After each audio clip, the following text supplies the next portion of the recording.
예, 안녕하세요. 자, 지금부터 우리 기본 교재 받으실지 싶습니다. 기본 교재 가지고 이제 정말 기본 과정을 진행할 것인데요. 온라인 수업에 있어서는 여러분이 이해를 하실 게 있습니다. 뭐, 흔히 말하여 학원 수업처럼 입문 과정이다, 뭐, 초급 과정이다, 중급, 고급, 이렇게 이론 과정을 그 두 가지, 이 기본서 이전에 우리 입문서 있잖아요. 예, 좀 날렸을게요. 이건 중요하지 않으니까 날렸을게요. 입문서 2달, 기본서를 총 3개의 과정을 합니다. 뭐 기초다, 중급이다, 고급이다 이렇게 임의적으로 붙여요. 또는 뭐 시마 이렇게 붙이는데 실제 온라인 과정에 있어서 많은 학원 강사들은요. 요걸 기준으로 해요. 이제 온라인 강의는 요걸 기준으로 합니다. 왜 그런가 하면 여러분 그 항아리 있죠, 항아리. 이게 항아리인데 우리 예전에 그 중산층 그림 그릴 때 어떻게 했어요? 우리 피라미드 뭐 다이아몬드 구조 하나요? 이런 식으로 3, 4월 달 수업이 가장 양이 많아요. 그래서 저 역시 3, 4월 양이 제일 맞는 중급 수업으로 진행할 것입니다. 하고 이 강의를 들을 때 여러분이 몇 가지 규칙성을 가지고 수업을 들어주셔야 돼요. 요거 약속입니다. 서로 간의 약속. 그리고 말 속도는 제가 지금 한 이 속도에 여러분이 적응을 해 주셔야 돼요. 해주시고 읽고 진행을 해주셔야 됩니다. 그래서 약속의 첫 번째는 뭐냐 하면 한 강의가 다 끝날 때까지는 중단 버튼 누르시면 절대 안 돼요. 그래서 온라인 강의가 합격률이 떨어진다라고 하는 이유는요. 네, 다음에 들으면 되지라는 어떤 자유 선택권이 주어지다 보니까 강의를 중간중간 꺼버립니다. 그래서 합격률하고 거리가 멀어져요. 그리고 실제 그 완강률이라 할까 완독률이라고 하죠. 이 첫 번째부터 끝까지 듣는 이것이 온라인 같은 경우는 자기 선택권이니까 낮아요. 하지만 오프라인 학원 같은 경우는 마지못해 나가야 되잖아요. 이유도 모르게 강의 듣습니다. 그러니까 학원이 많이 합격하거나 이런 오해를 하는데 절대 그렇진 않아요. 온라인이 좋다, 오프라인이 좋다라고 말을 하기는 어렵습니다. 그분의 성향에 따라. 그래서 첫 번째는 절대적으로 강의가 시작을 하면 끝날 때까지 끈다 안 끈다 끄시면 안 돼요. 누가 찾아봐도 하면 안 돼요. 그래서 휴대폰 꺼놓고 들으세요. 이거 저하고 약속이에요. 우리 원래 합격해야 되잖아요. 그리고 두 번째 할 얘기는요. 가능한 온라인은 반복적으로 하니까 필기하지 마세요. 이게 다른 강의는 어떤지 모르지만 저는 이거 노골적으로 얘기합니다. 어차피 새로 보면 되잖아요. 아니면 화면 캡처하셔도 되고 아니면 휴대폰 찍어도 되잖아요. 그러니까 필기는 가능한 하지 마시고 이 물 흘러가듯이 계속 들어두시면 됩니다. 그러니까 이해되시죠? 그리고 세 번째, 온라인 강의 들으면 가장 큰 맹점이 강사에게 물어볼 수가 없다는 단점이 있어요. 이 사람이 대화로 풀어야 될 문제가 있는데 글로 하거나 하면 오해가 오해에 떠놓게 됩니다. 그래서 이 모든 것들의 출발은 무엇이냐 하면 용어가 부족해서 그래요. 용어. 그래서 제가 많이 권유하는 것, 어떤 이 희망적으로 제안하는 것은요. N사의 지식형님을 이야기하는 것이 아니고요. 여러분의 특정 브랜드명을 좀 이야기해도 저하고 그거가 관계없어요. 우리 법하는 사람들이 보는 책입니다. 법전 출판사라고 있어요. 저하고 여기는 전혀 관계없습니다. 그리고 현암사라고 있어요. 현암사. 그래서 이 두 군데가 법률 용어 사전 만드는 곳으로서 좀 유명한 곳이에요. 그 말고도 많습니다. 뭐 제 기준입니다. 윤건수 기준이에요. 여기 들어가게 되면 용어가 있는데 여기서 문제가 생겨요. 법률 용어를 법률 용어로 풀이를 해요. 정말 보면 화가 나요. 무슨 소리야? 라고 하지만 그래도 이 용어 여기 있는 것을 여기 좀 찾아보는 연습을 해주시면요. 중개사는 용어만 알아도 합격을 해요. 그러면 질문 10개 할 것을 6개, 6개 할 걸 4개 이렇게 됩니다. 또는 여러분이 모른다라고 해도 또 넘겨보세요. 넘겨버리면 한 번 들을 때는 10개, 두 번 들을 때는 그 10개 중 3, 4개가 이해가 되고 줄게 됩니다. 그리고 마지막으로 제가 드리고자 하는 얘기는 여러분이 이거예요. 어떤 거든지 계획이란 게 필요해요. 그런데 제가 여기서 찍는 강의를 다른 회사 넘어가는 것을 좀 합격 수기를 보았는데 하루에 3시간씩 꼬박꼬박 했습니다. 라고 하지만 실제 솔직하게 동영상을 3시간씩 보는 사람은 잘 없어요. 있겠죠. 그냥 몰아가 보는 추세가 솔직히 많습니다. 그럼 이제 여러분에게 한번 제안을 해볼게요. 이 얘기하고 이제 바로 수업 들어갈게요. 어떤 거냐면 보통 제가 학원에서 수업을 하게 되면 아침 10시부터 몇 시까지냐? 1시예요. 제 과목은 3시간입니다. 그래서 11시, 12시, 1시 되는데 중간에 10분씩 수업을 빼면 30분 빠지죠? 그럼 2시간 반이 됩니다. 들어가서 여담을 해요. 그러면 실제 2시간밖에 안 돼요. 자, 그래도 3시간이라 거짓말 할게요. 3시간에 8주예요, 8주. 그러면 한 꼭지가 도는 게 24시간이에요. 요게 보통 일반 사설학원 11월, 12월 개강을 하거든요.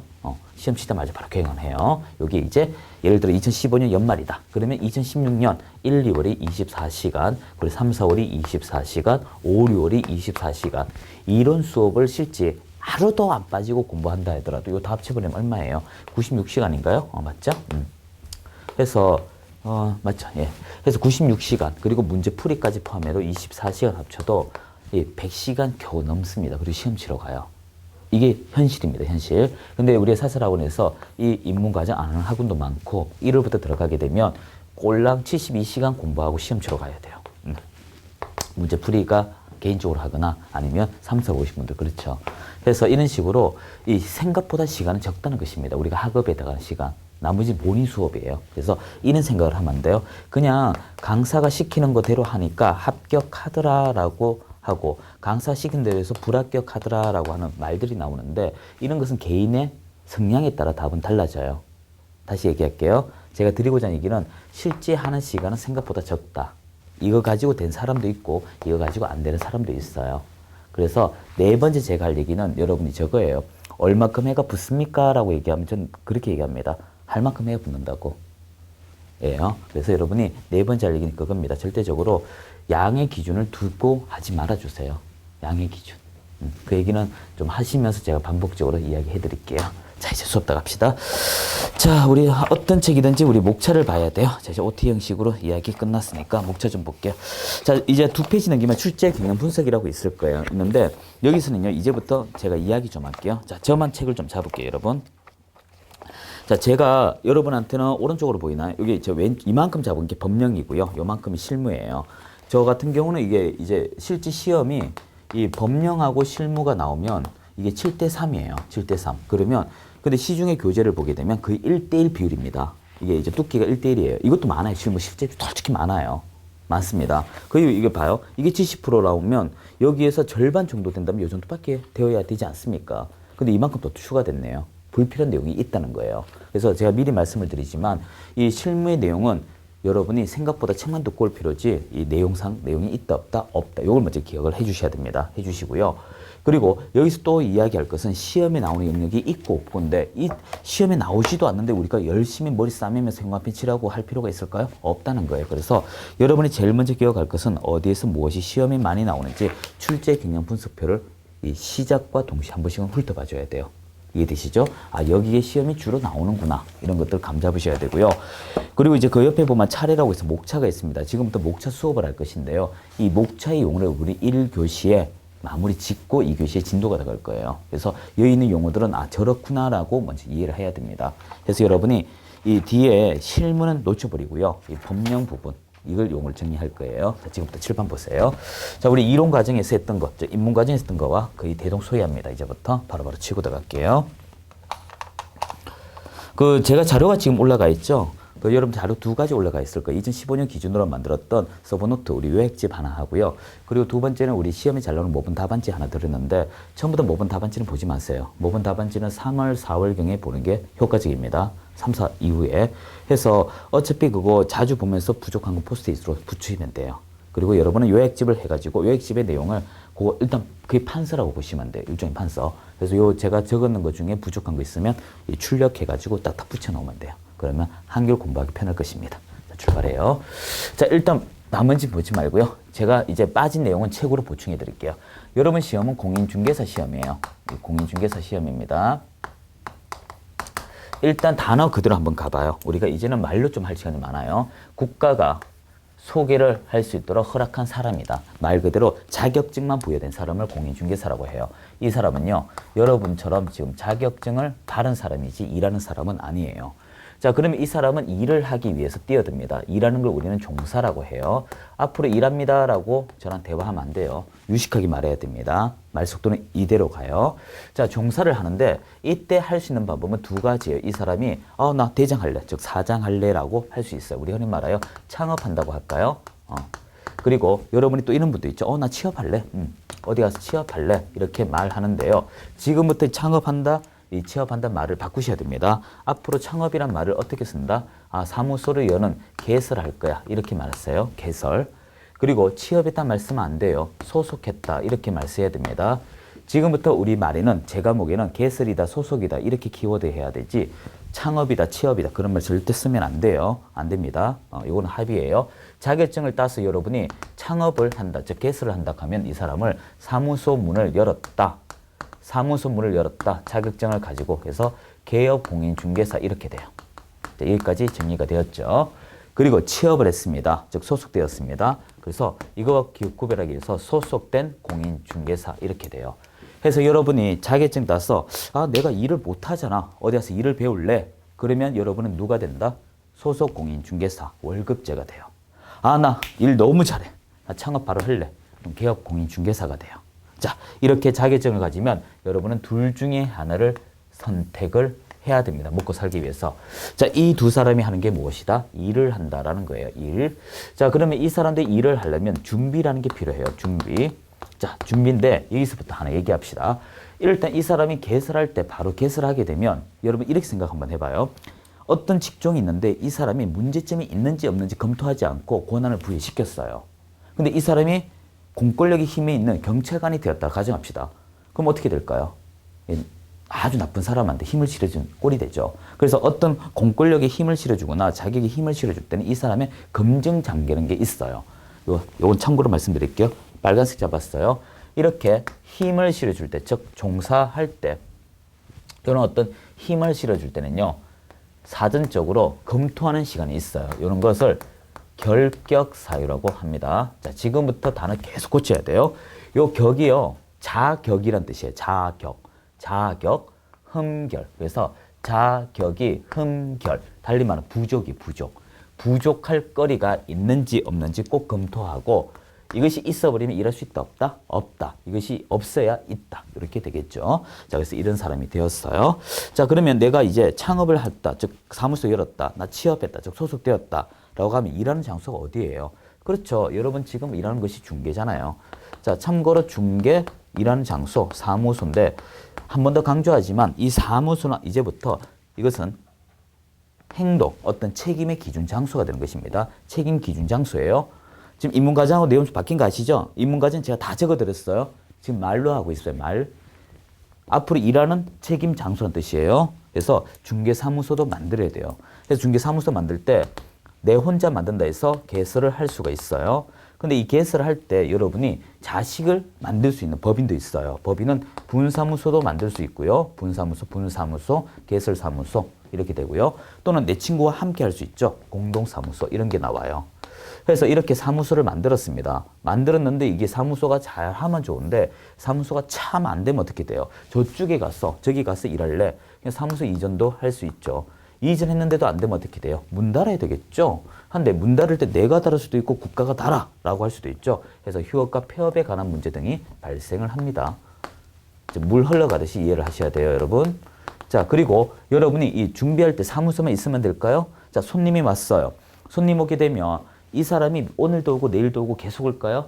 참고로 이 중개업에 있어서 경기가 제일 좋을 때가 언제일까요? IMF 전후라고 하시는 분들 많은데 내가 돈 벌면 그게 좋은 거예요. 내가 돈 벌면 좋은 거예요. 근데 내가 돈 버는 시점이 계속 1년 365일인가요? 그건 아니에요. 불규칙적이죠.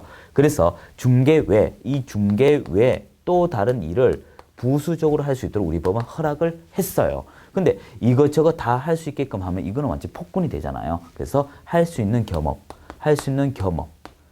겸업입니다. 겸해서 하는 걸 겸업이에요. 그래서 겸업은 설명을 합니다. 중개 외에 또 어떤 것이 겸업, 우리 수익 구조로 만들어 둘까? 그러면 그 일을 하게 되면 책임져야 될까 말아야 될까? 책임이에요. 자, 여기 한번 집중해 주세요. 여러분이 제가 어제 셔츠가 있어요. 안경도 있어요. 시계도 있어요. 이게 내 거야 라고 말할 수 있는 시점이 언젠지 한번 찾아봐 줘요. 자, 거래는 매매입니다. 자, 매매. 사고 파는 것을 계약. 자, 계약 합의예요. 청약과 승낙입니다. 이거 시계 주세요. 이거 안경 주세요. 할게요. 요게 계약이에요. 합의예요. 합의. 자, 그리고 도장, 서식 작성, 그리고 거기에다 사인하는 거, 거기에다 계약금 가는 거. 자, 우리는 오지 선택이죠. 자, 그래서 번호 달아볼게요. 1번, 2번, 3번, 4번, 5번. 자, 일단 여러분이 합의가 있어야 된다. 그리고 합의서가 있어야 된다. 그리고 합의서에 내 이름 적어야 된다. 그리고 도장, 돈 받아야 된다. 그리고 그런 유형이 있어야 된다. 자, 질문 들어갈게요. 이 5가지 중에 언제 제가 이걸 안경이라고 하고 제 시계, 윤건수 거야, 윤건수 셔츠야 라고 할 수 있을까요? 여기 내 거야, 요 책이 내 거야 라고 할 수 있는 시점이 언제일까요? 그렇죠. 아무런 당사자가 합의가, 그러니까 그 법의 규정이 없다면 FM 쪽으로 갑시다. 요 계약 시점이 효력이 발생하는 거예요. 그래서 이 효력을 믿지 못하니까 분쟁을 예방하기 위해서 하는 게 이거예요.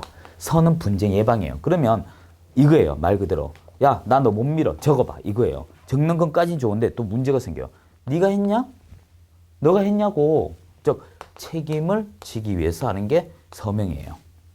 그리고 나서 이에 대해서 우선적 지위를 하는 거예요. 여러분이 자꾸 착각하시면 안 돼요. 내가 완납하면 저거 내 거야 라고 생각하시는데 어떤 건 되고 어떤 건 안 될 수가 있어요. 한번 생각해 봐요. 계약금은요, 일종의 우선 선정권입니다.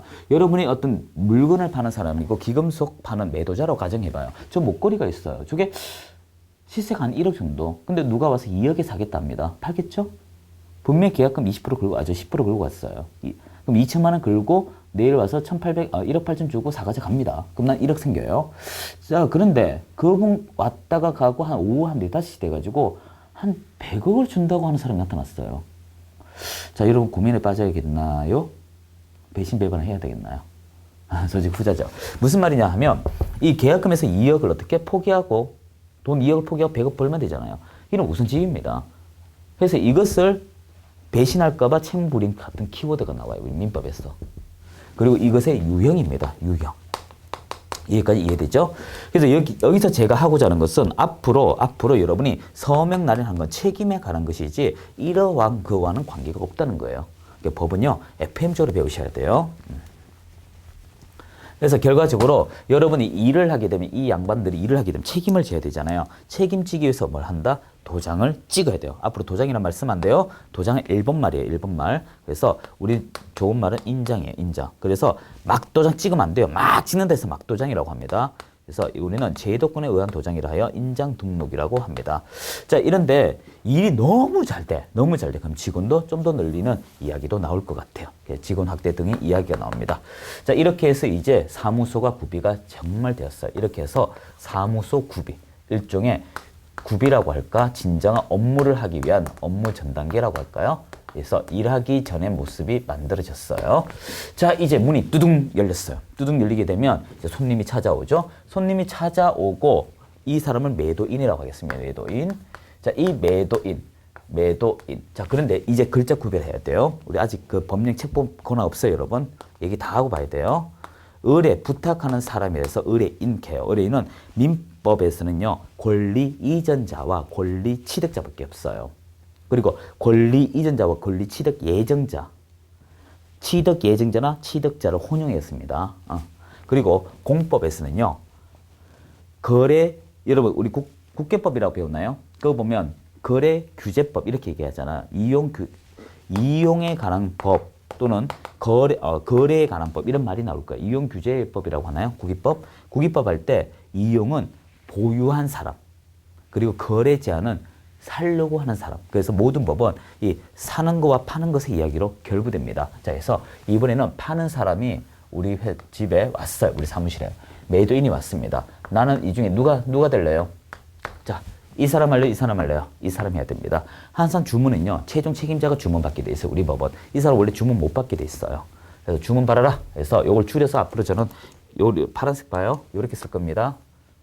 그리고 이 사람은 이렇게 쓸 거예요. 그래서 줄여서 개공, 이 사람은 소공이라고 쓸 거예요. 자, 그래서 이 개공이 내 집 팔러 왔어요. 알았어. 이렇게 봐요.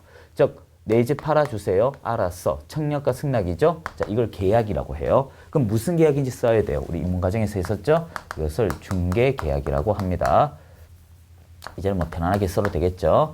이때 중개 계약할 때 여러 사람, 이 사람이 여러 사람에게 가느냐, 한 사람에게 가느냐, 여러 사람에게 가면 이것을 일반 중개 계약 됐죠. 한 사람에게 가면 전속 중개 계약 이렇게 됩니다.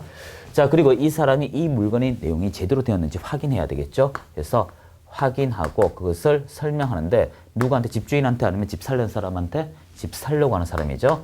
설명을 합니다. 이 과정 거치고 물건 거래됩니까? 안 되죠. 반드시 하라. 의무적으로 하라. 이렇게 됩니다. 자, 확인 설명 의무를 마치고 나서 여러분은 이 물건에 대한 관심 있는 매수인이 나타났습니다.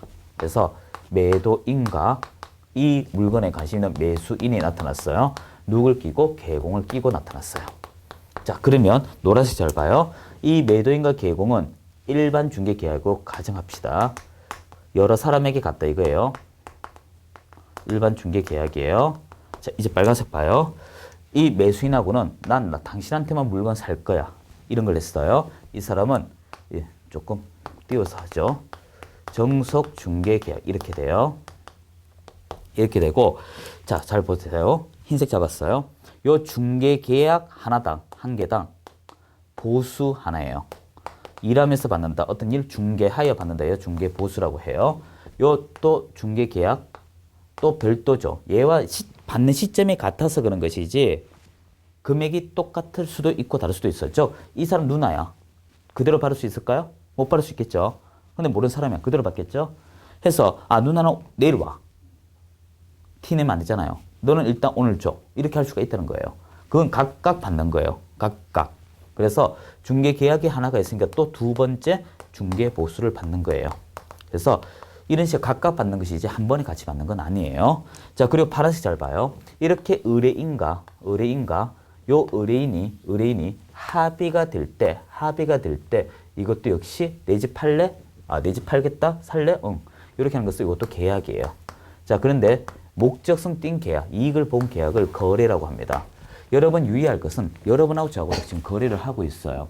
이익을 보는 모든 것들이 거래입니다. 단지 거래의 유형이 문제죠. 여러분하고 저하고는 어떻게 수강 계약이 이루어져 있고요. 저는 회사하고 또 어떻게 일단 강의 계약이 돼 있죠. 이런 식으로 다 갖다 붙이면 안 돼요. 혼인 계약, 여러분 주유소 주유 계약 이런 식으로 다 갖다 붙이면 안 돼요. 그래서 이거는 매매를 했으니까 매매 계약. 임대차면 임대차 계약 이렇게 갖다 붙이면 됩니다.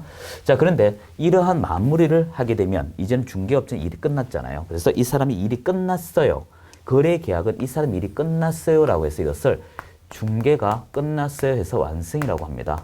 그래서 여러분이 중개 완성이라고 하는 것은 당사자가 거래가 이루어졌다는 말이고 난 일 끝났다는 말이고 같은 말이에요. 그래서 거래 계약 또는 거래 체결이라고도 합니다. 거래 체결. 앞으로 책을 읽을 때 거래 체결 나오면 중개 완성 같은 말이에요. 중개 완성 나오면 거래 체결. 누구야? 상대방이 누구야에 따라 달라지는 거예요. 이제 글자 아직 볼 거는 없습니다. 자, 그러면 이제 명확하게 하기 위해서 어떻게 해야 돼요? 우리는 여러 가지 서식을 작성해야 되죠. 그래서 거래 당사자를 보호하기 위해서 얘를 보호하기 위해서 거래 계약서를 써요. 이것도 합성어입니다. 우리 입문 과정할 때 있죠. 거래 당사자 합의한 서류를 합의서를 쓰자. 그리고 이 개공이 엉터리하는 걸 대비하여 확인 설명서를 쓰자. 그리고 일 잘못하면 책임져 주자. 업무 보증서 이런 거 써요. 자, 이런 거 쓰고요. 그리고 이런 일을 하는 도중에 여러분이 붉은색 잘 봐요. 그냥 내 마음대로 하면 될까? 그건 아니죠. 기본적인 윤리는 갖춰야 돼요. 그리고 두 번째, 말 막 옮기면 될까? 괴로워요.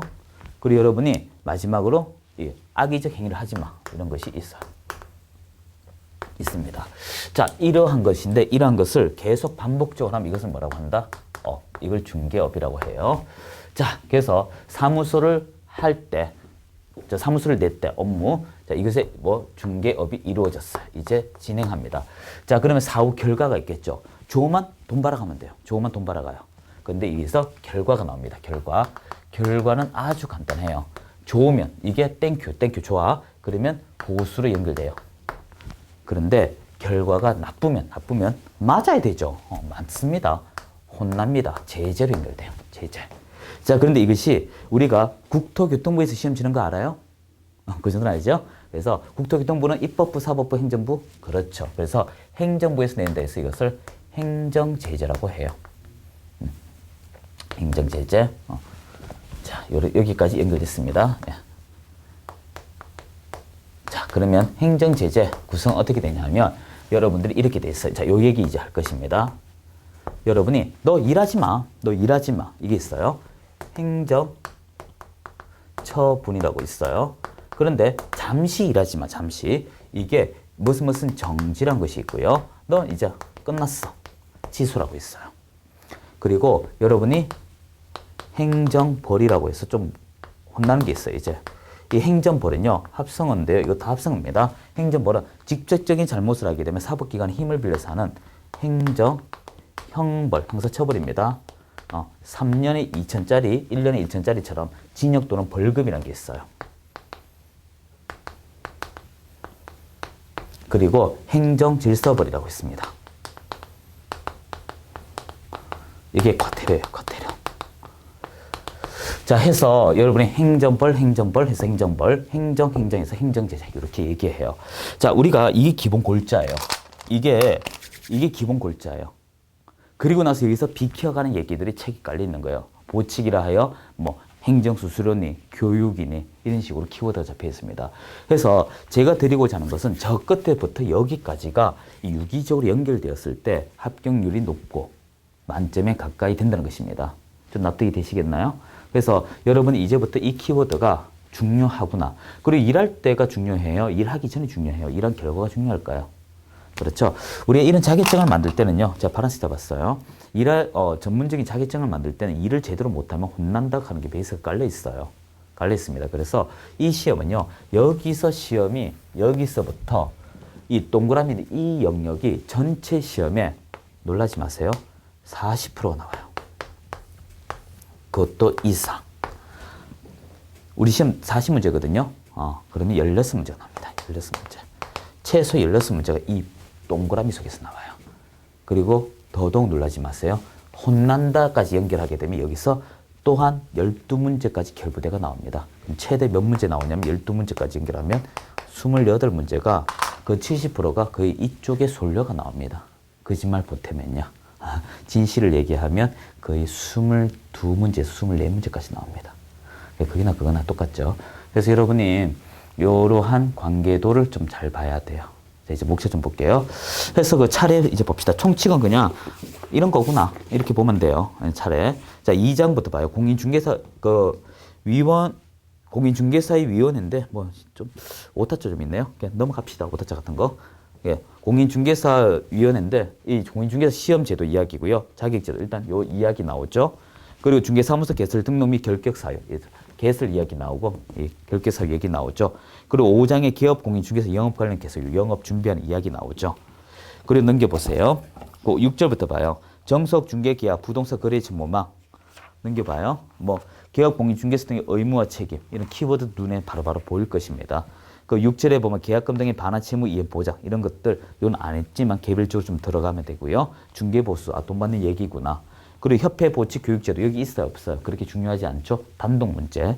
그리고 지도 명령도 여기 1절은 없지만 2절은 있죠. 그럼 중요하다. 이렇게 보면 돼요. 그래서 몇 가지 키워드 빼고는 다 집어넣었어요. 그래서 요 키워드 이렇게 보시면 되고, 하나 좀 제가 요거 하고 나서 이번 시간 쉴 것인데요. 여러분이 이제 주의 좀 해줘야 돼요. 뭐 어떤 책을 보든지 시험하고는 관계가 없습니다. 미리 얘기할게요.